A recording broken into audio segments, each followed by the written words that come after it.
ijisho kubwayo maraso.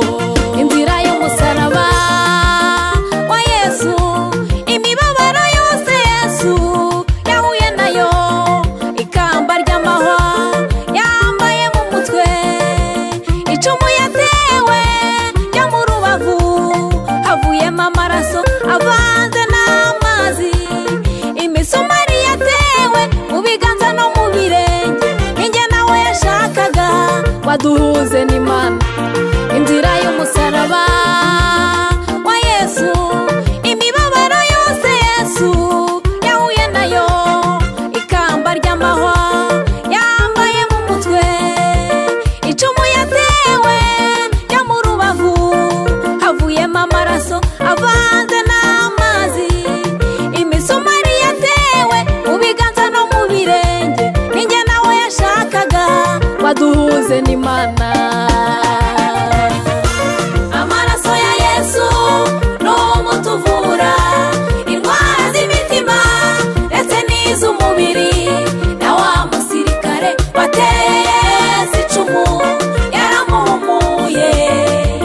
Ayo maraso na wa musirikare wateye Yesu icumu mu rubavu, yahumutse ijisho kubwayo maraso.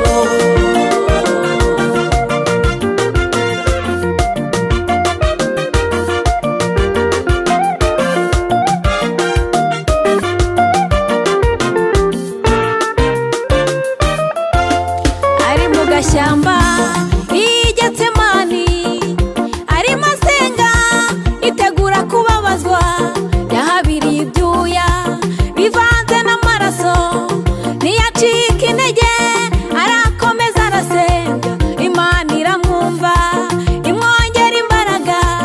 Umurimo Yesu yakoze wo kuducungura nawe ari kuwushobora, mu bo mw'isi no mw'ijuru, haba mu bizima ndetse no mu bakuru, mu bamarayika hari habuze n'umwe.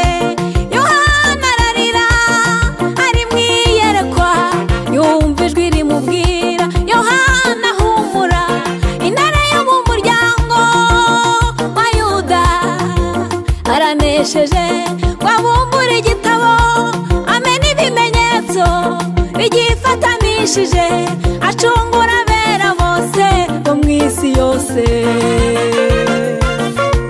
Amaraso ya Yesu n'umutuvura indwara z'imitima ndetse n'iz'umubiri, na wa musirikare wateye Yesu icumu yaramuhumuye. Ayo maraso na wa musirikare wateye Yesu icumu mu rubavu, yahumutse ijisho kubwayo maraso.